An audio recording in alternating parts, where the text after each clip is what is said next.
Harry Potter and the Sorcerer's Stone by J.K. Rowling.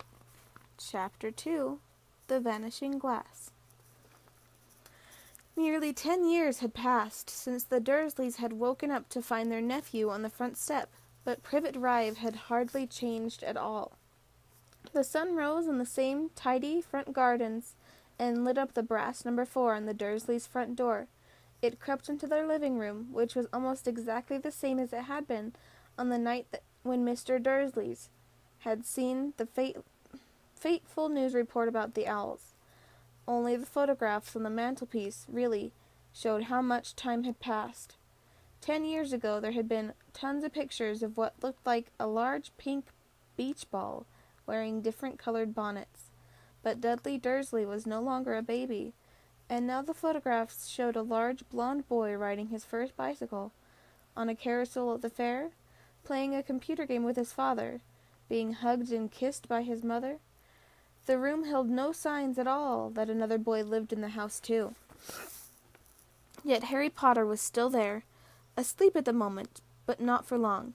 His Aunt Petunia was awake, and it was her shrill voice that made up the first noise of the day.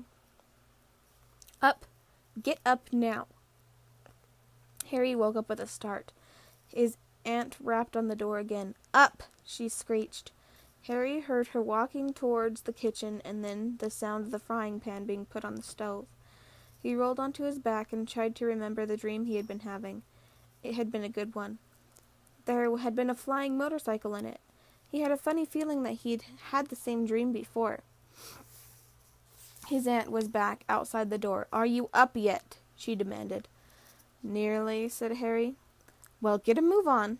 I want you to look after the bacon. And don't you dare let it burn. I want everything perfect on Duddy's birthday." Harry groaned. "What did you say?" His aunt snapped through the door. Nothing. Dudley's birthday. How could he have forgotten? Harry got slowly out of bed and started looking for socks. He found a pair under his bed and, after pulling a spider off of one of them, put it on. Harry was used to spiders because the cupboard under the stairs was full of them, and that was where he slept.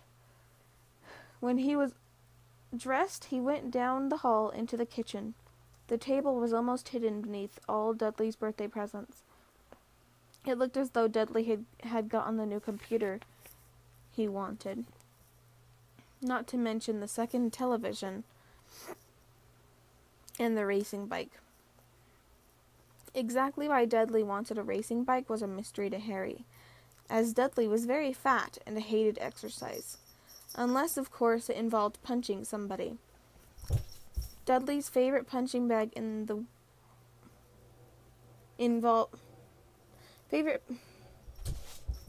Dudley's favorite punching bag was Harry, but he couldn't often catch him. Harry didn't look it, but he was very fast. Perhaps it always had something to do with living in a dark cupboard. But Harry had always been small and skinny for his age. He looked even smaller and skinnier than he really was, because all he had to wear were old clothes of Dudley's, and Dudley was about 4 times bigger than he was. Harry had a thin face, knobby knees, black hair, and bright green eyes. He wore round glasses held together with a lot of Scotch tape, because all the time Dudley's had punched him in the nose. The only thing Harry liked about his own appearance was a very thin scar on his forehead that was shaped like a bolt of lightning. He had had it as long as he could remember, and the first question he could ever remember asking his Aunt Petunia was how he had gotten it. "In the car crash, when your parents died," she had said, "and don't ask questions." Don't ask questions. That was the first rule for a quiet life with the Dursleys. Uncle Vernon entered the kitchen as Harry was turning over the bacon. "Comb your hair," he barked, by way of a morning greeting. About once a week, Uncle Vernon looked over the top of his newspaper and shouted that Harry needed a haircut. Harry must have had more haircuts than the rest of the boys in his class put together. But it made no difference. His hair simply grew that way, all over the place. Harry was frying eggs by the time Dudley arrived in the kitchen with his mother. Dudley looked a lot like Uncle Vernon. He had a large pink face, not much neck, small watery blue eyes, and thick blonde hair that lay smoothly on his thick, fat head. Aunt Petunia often said that Dudley looked like a baby angel. Harry often said that Dudley looked like a pig in a wig. Harry put the plates of egg and bacon on the table, which was difficult as there wasn't much room. Dudley, meanwhile, was counting his presents. His face fell.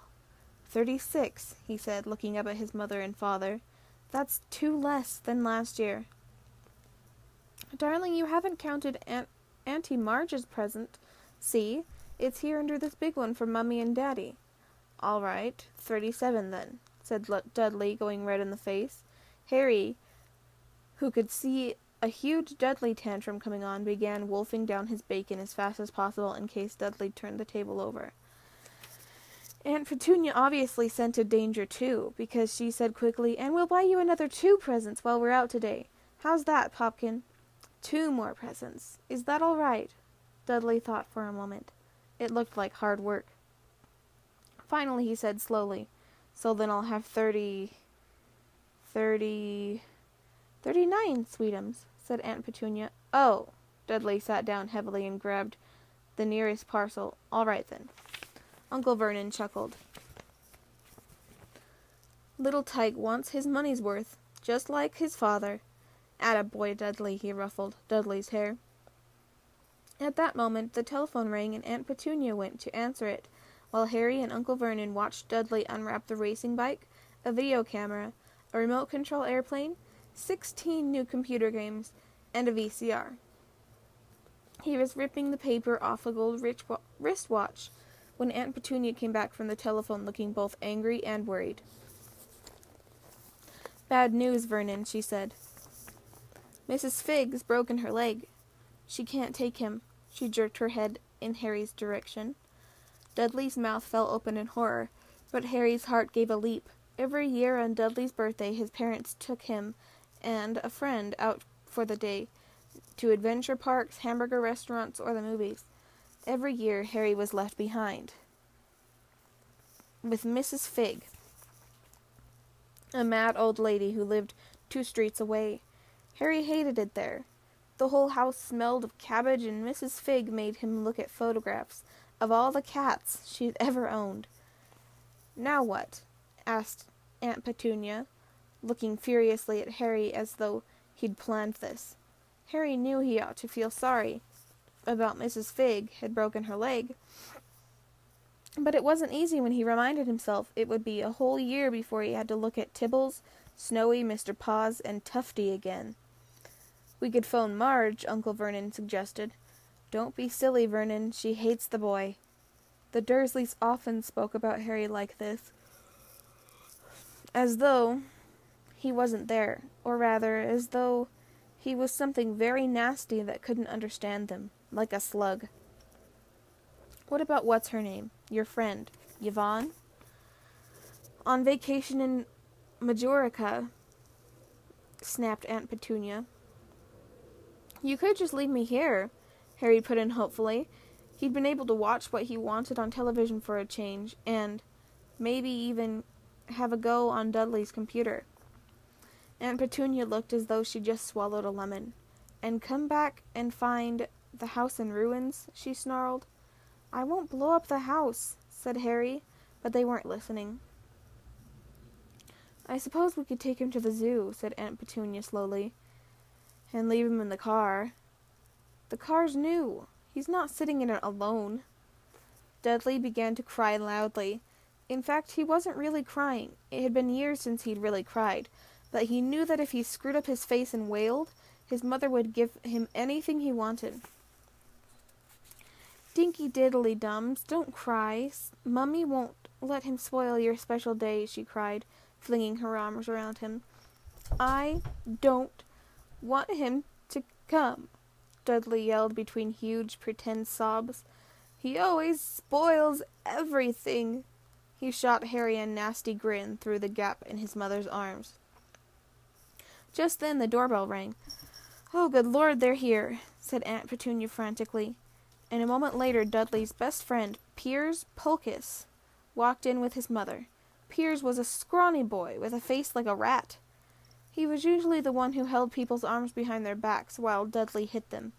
Dudley stopped pretending to cry at once. Half an hour later, Harry, who couldn't believe his luck, was sitting in the back of the Dursleys' car with Piers and Dudley. On the way to the zoo for the first time in his life. His aunt and uncle hadn't been able to think of anything else to do with him. But before they'd left, Uncle Vernon had taken Harry aside. "I'm warning you," he had said.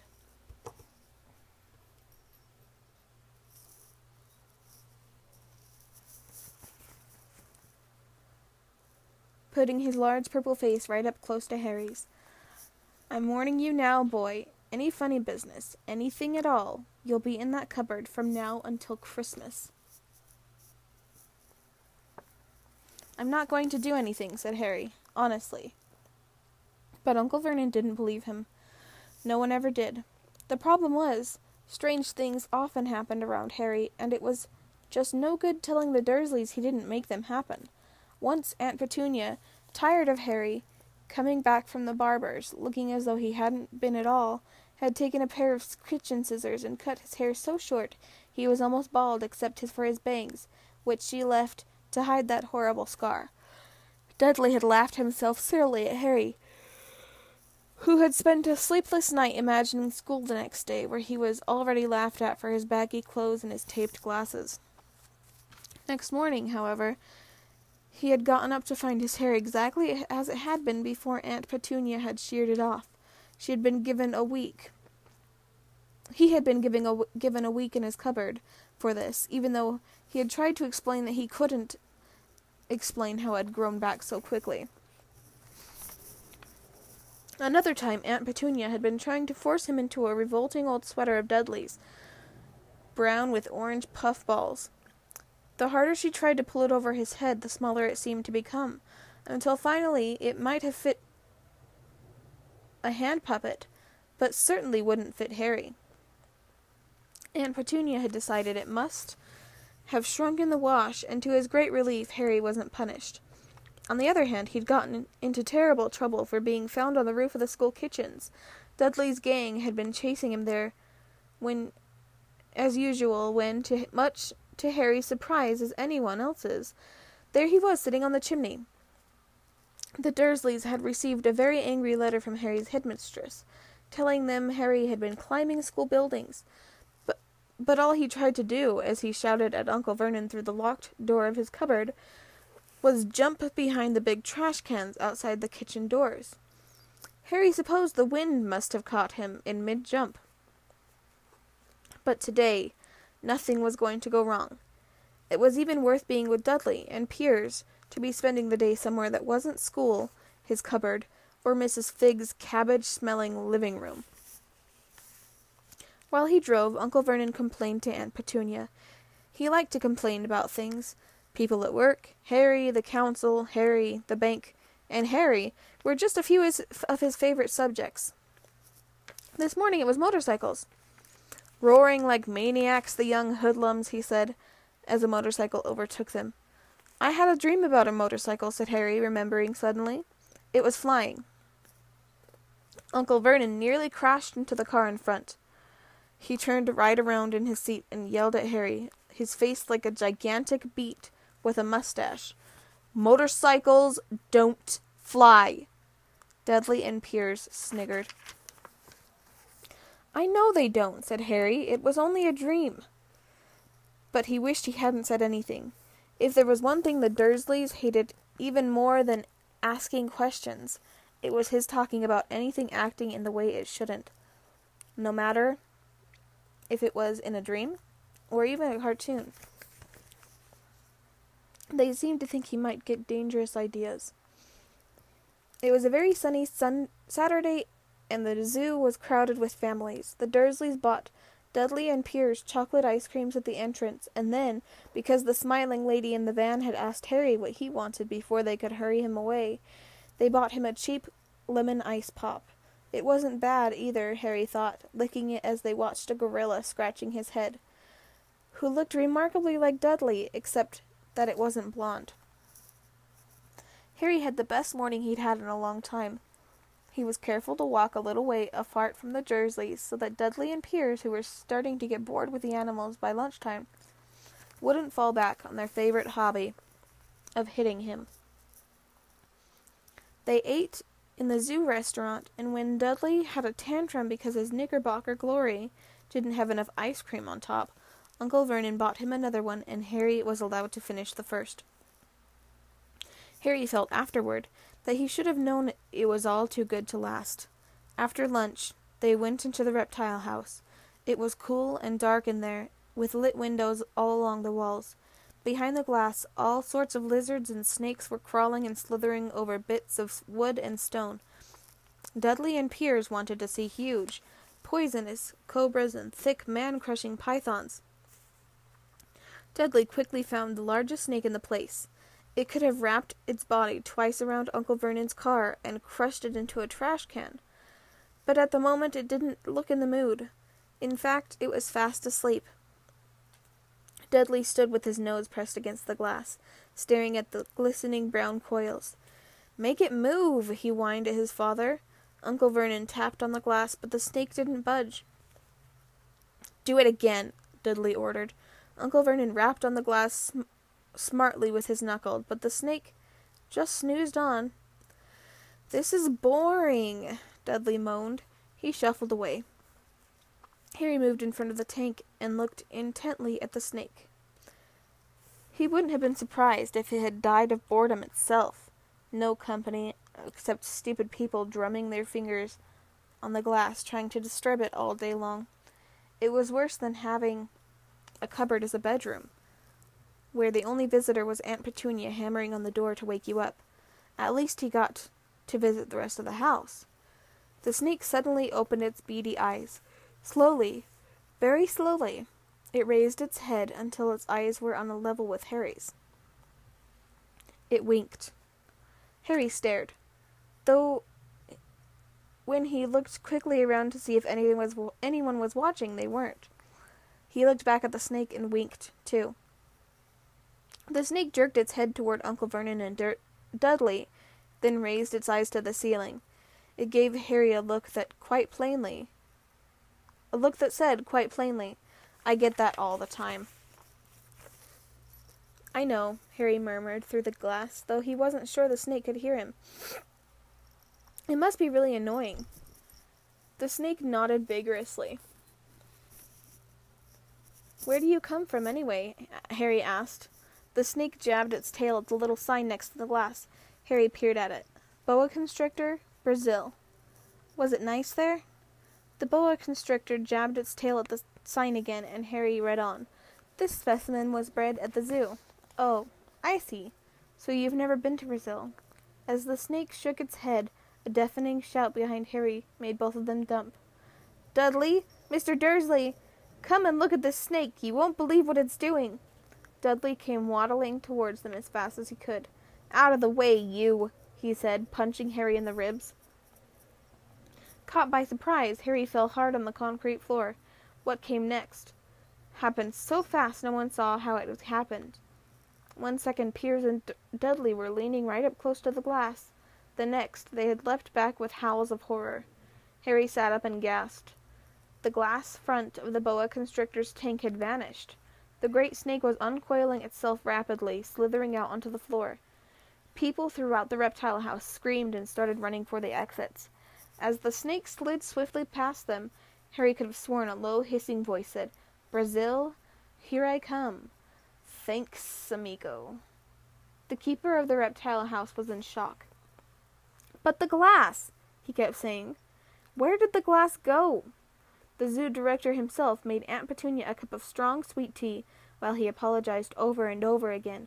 Piers and Dudley could only gibber. As far as Harry had seen, the snake hadn't done anything except snap playfully at their heels as it passed. But by the time they were all back in Uncle Vernon's car, Dudley was telling them how it had nearly bitten his leg off, while Piers was swearing it had tried to squeeze him to death. But worst of all, for Harry at least, was Piers calming down enough to say, "Harry was talking to it, weren't you, Harry?" Uncle Vernon waited until Piers was safely out of the house before starting on Harry. He was so angry he could hardly speak. He managed to say, "Go, cupboard, stay, no meals," before he collapsed into a chair and Aunt Petunia had to run and get him a large brandy. Harry lay in his dark cupboard much later, wishing he had a watch. He didn't know what time it was, and couldn't be sure the Dursleys were asleep yet. Until they were, he couldn't risk sneaking into the kitchen for some food. He'd lived with the Dursleys almost 10 years, 10 miserable years, as long as he could remember. Ever since he'd been a baby and his parents had died in the car crash. He couldn't remember being in the car with his parents had died. Sometimes, when he strained his memory during long hours in his cupboard, he came up with a strange vision, a blinding flash of green light, and a burning pain on his forehead. This, he supposed, was the car crash, though he couldn't imagine where all the green light came from. He couldn't remember his parents at all. His aunt and uncle never spoke about them, and of course he was forbidden to ask questions. There were no photographs of them in the house. When he had been younger, Harry had dreamed and dreamed of some unknown relation coming to take him away, but it never happened. The Dursleys were his only family, yet sometimes he thought, or maybe hoped, that strangers in the street seemed to know him. Very strange strangers they were, too. A tiny man in a violet top hat had bowed to him once while out shopping with Aunt Petunia and Dudley. After asking Harry furiously if he knew the man, Aunt Petunia had rushed them out of the shop without buying anything. A wild-looking old woman dressed in all green had waved merrily at him once on a bus. A bald man in a very long purple coat had actually shaken his hand in the street the other day, and then walked away without a word. The weirdest thing about all these people was the way they seemed to vanish the second Harry tried to get a closer look. At school, Harry had no one. Everybody knew that Dudley's gang hated that odd Harry Potter in his baggy old clothes and broken glasses, and nobody liked to disagree with Dudley's gang.